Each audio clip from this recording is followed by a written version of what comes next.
Language generally is not neutral, and political language is never neutral. It does not only tell us what leaders think, it reveals how they think. And sometimes in moments of political competition, a single sentence can expose an entire strategy. That is what happened when Vice President Atiku Abubakar granted an interview on Arise TV. What emerged was something deeper, a glimpse into the logic of power, coalition politics and control, and what the ambition of Vice President Atiku Abubakar will actually mean for the people who are supporting him. My name is Rimamnde Shawulu. This is The Other Side. At the center of Nigeria's unfolding 2027 political drama is a familiar figure, Atiku Abubakar, former vice president for 8 years under the leadership of President Olusegun Obasanjo. In that interview with Arise Television, he made a defining statement. 2027 will be his final attempt at the presidency. Certainly yes, because the stakes are higher, because I believe that will be my last outing. And so that's incontrovertibly that's incontrovertible. fact. Okay. Yes. Of course, himself and former president, the late Muhammadu Buhari, have contested the most times to become president of Nigeria. President Muhammadu Buhari achieved his ambition. Whether Atiku will achieve his ambition this time too is not yet known. This is not just a declaration. It is a political instrument, a way to frame his candidature as urgent, historic, and irreplaceable. But in politics, finality cuts both ways. It can inspire loyalty, or it can trigger quiet calculations about what comes next. It can inspire people to follow, and it can inspire people to move away because they know that you are not going to be long, and they may need someone or others who will stay longer in the field to protect or be a ladder for people who have aspirations to move up. Atiku is no longer running a traditional campaign. He's attempting to lead a grand coalition under the platform of the African Democratic Congress, a coalition designed to unify discontent within APC, fragmentation within the PDP, and energy from the Labour Party. It is in theory a political alignment, but coalitions are not built on theory, they are built on trust. And trust is not declared, it is managed. And trust is built, it doesn't just come naturally. Atiku's critique of Bola Ahmed Tinubu were direct and uncompromising. He called it the worst administration he has ever seen. This is strategic because he's not just criticizing policy, he's reframing the election itself from the context of a candidate to a referendum on suffering, economic strain, security breakdown, and public frustration. But there is a fundamental question here. Will anger translate into alignment, or will frustration remain fragmented? History shows that economic problems do not always translate to public protests against existing government. Sometimes can lead to apathy on election day, people being so frustrated they refuse to come out to vote. Bola has been a very bad president, to be honest with you. How so? I mean, because I didn't expect that from him, you know, in the way he governs the country, whether economically or otherwise. It's a disappointment.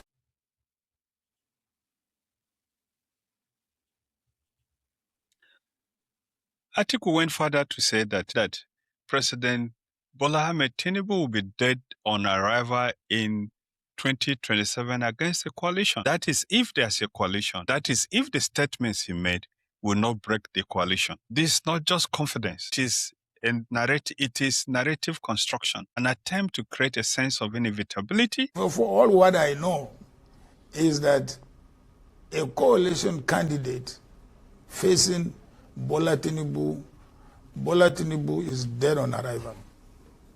But Nigerians' elections, as elections in other parts of the world, are not decided by rhetoric alone. They are shaped by institutional leverage, political networks, and strategic coordination. Of course, the responses against him came very quickly. Daniel Bola, Nigerians that Atiku was defeated in 2023. So the question becomes, is this confidence grounded in structure, or just projection, just bravado. But the most consequential moment of the interview was not about Tinubu. It was about the coalition. Atiku asserted that no northern politician commands his level of support, not Rabiu Konkoso, Aminu Tambuwal, or Nasir El-Rufai. And this is where politics becomes very delicate, because there is also a communication problem.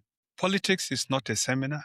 Politics is not an academic debate where your views may be more profound than another person's view. Not every thought should be spoken exactly as it's formed in our mind. Not in politics, especially not in public, because every statement in a coalition environment does one of two things. It either builds trust or it erodes it. When, therefore, allies hear themselves described as limited or secondary, they receive a message. Resentment is built in their minds, and they may begin to wonder whether it is worth it being with or supporting someone who looks at them, that their value is conditional, that their relevance can be publicly ranked. And that is how coalitions begin to fracture, not from opposition attacks, but from internal signals that members of the coalition are not of equal relevance. There's even a deeper problem and implication of the interview.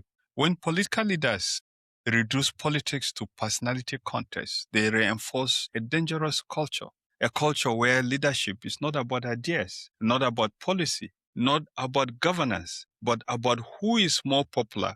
And when that happens, institutions disappear from the conversation, substance disappears, and politics becomes performance. This is the silent risk inside that interview, not just what he said, but what he encourages, that the contest in 2027 is about himself. And people will begin to wonder, if it is about himself, what is the difference between him and Emeloko? The song that President Bola Ahmed sang in 2023 when he said it was his turn, Emeloko. I mean, you are talking of figures like Tambuwal, you are talking like figures like Kwankwaso and others, and Mayor Ruvais, and also the emerging political, figures.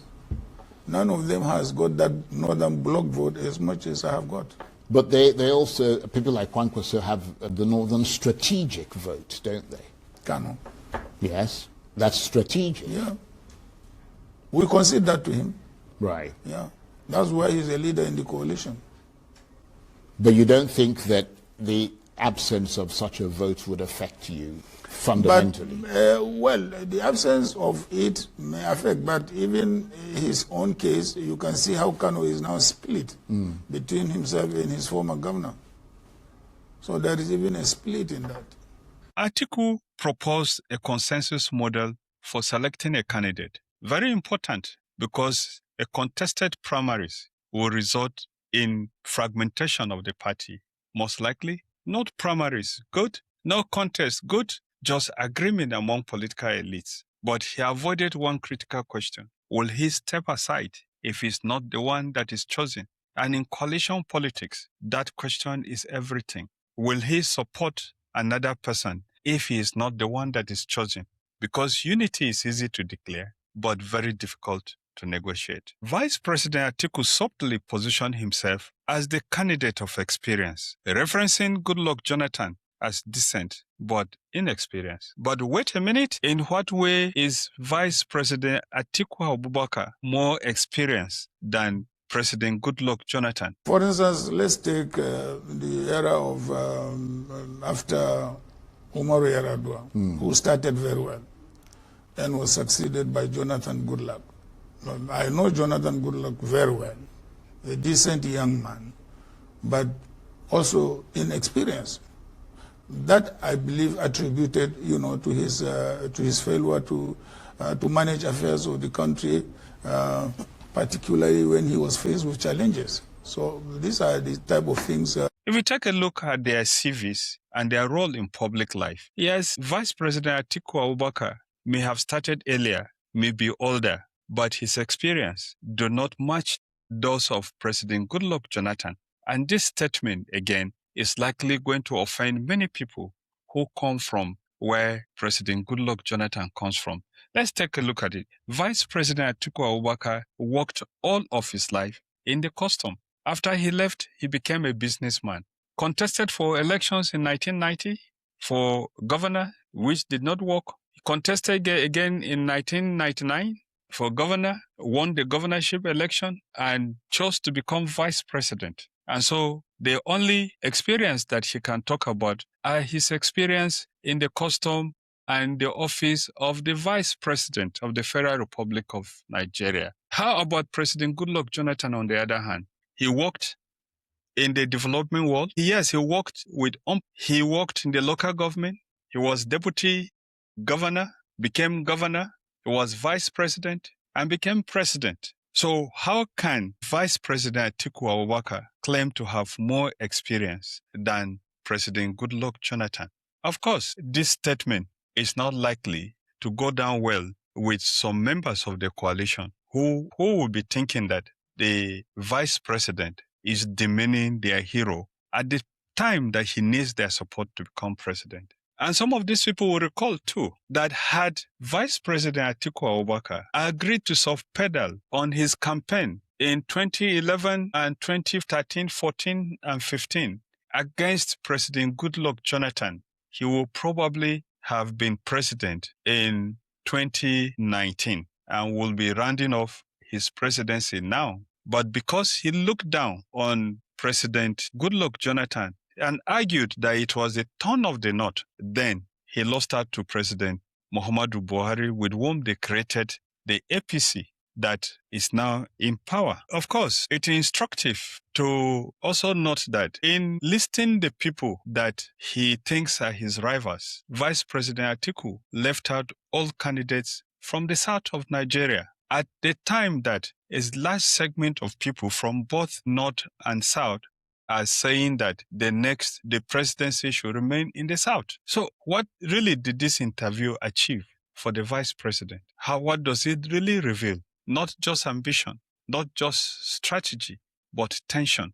Atiku has declared his final battle.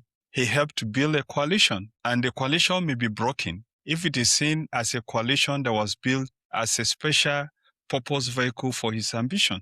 He wants to assert dominance, but in doing so, he has exposed the central dilemma of the 2027 election.